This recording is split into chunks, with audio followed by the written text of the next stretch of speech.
Iran से तनाव पर अमेरिका का बड़ा बयान सामने आया है। जितनी जरूरत पड़ी उतनी मदद भेजेंगे। पेंटागन के प्रवक्ता ने यह बात कही है, हम हाथ पर हाथ रखकर नहीं बैठेंगे। मिडिल ईस्ट में किसी भी परिस्थिति के लिए हम तैयार बैठे।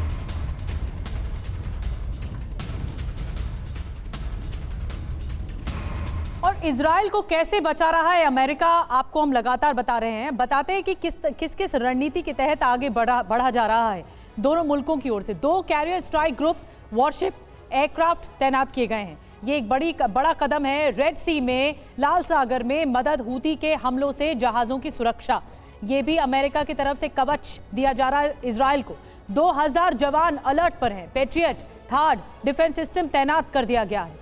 और आपको बता दें कि $12.5 बिलियन हथियारों की मदद के लिए अलॉट हुए हैं। 20,500 बम, 907 किलो, 226 किलो वाले बम दिए गए हैं। ये अमेरिका ने रणनीति के तहत दिया है। अप्रैल में ईरानी हमले के वक्त ब्रिटेन, फ्रांस, जॉर्डन के साथ फाइटर तैनात कर दबाव बनाया गया। 25 F-35 फाइटर, जून में $3 बिलियन की डील। तो ये डील बहुत इंपॉर्टेंट है और अमेरिका एक तरह से पूरा सुरक्षा कवच तैयार करके इजराइल के लिए बैठा हुआ है। चलते रवि के पास। बिल्कुल, अमेरिका की मदद अपने आप में एक बड़ी ताकत है जो इजराइल को मिलती रही है। तिवारी सर, सवाल यहां पर यह होता है कि अमेरिका साथ खड़ा है तो फिर इजराइल के खिलाफ कौन खड़ा हो सकता है? क्योंकि ईरान अगर जंग छेड़ता है, ईरान हमला करता है, तो उसे भी किसी न किसी मदद की जरूरत होगी। क्या रूस या चीन इस स्थिति में है कि अमेरिका की इस लॉबी के खिलाफ यहां पर भी खड़े हों लंबे समय के लिए, आपको लगता है? तो इनडायरेक्ट, अप्रत्यक्ष रूप से तो रूस सहायता करेगा, लेकिन बिल्कुल सामने से आना इसकी पॉसिबिलिटी थोड़ी कम है। अगर रूस भी सामने आ जाए जिस तरीके से अमेरिका आ रहा है, तो पूरे विश्व का वातावरण बिल्कुल ही गड़बड़ हो जाएगा। अभी जैसे फिलहाल जो लड़ाई चल रही है ईरान और प्रॉक्सी ग्रुप, मेरा ख्याल है, जहाँ तक मैं सोच रहा हूँ कि जो अमेरिकन जो फाइटर एयरक्राफ्ट और शिप जो आ रही हैं, ये दूसरे अरब देशों को डिटर करने के लिए, ताकि वो वॉर में न आएँ।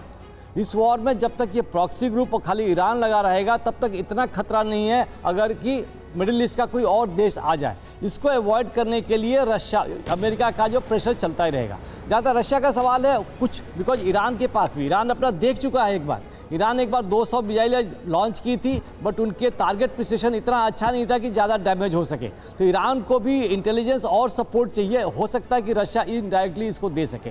अब जहाँ तक ये अटैक का सवाल है, अटैक कब होगा, कैसे होगा, ये surprise and offensive is the best policy in any war. That will be, जैसे अभी सदंदु साहब बता रहे थे, उस तरीके से अचीव करने की कोशिश करेंगे।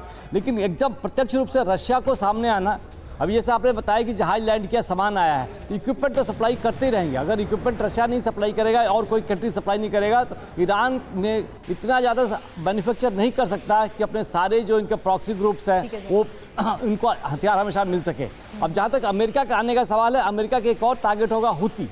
हूती को डिस्ट्रॉय करना। Houthi is the creating lot of problem for all the other countries उनके ट्रैवल के लिए। तो हूती को अब मौका ढूंढ के मेरे ख्याल से वो डिस्ट्रॉय करना बहुत ही आवश्यक होगा। तो अब अगला टारगेट हूती है और अमेरिका का ये भर कह देना तिवारी सर कि आपको जितनी मदद चाहिए उतनी हम भेजेंगे, यही इजराइल का कॉन्फिडेंस बढ़ा रहा है।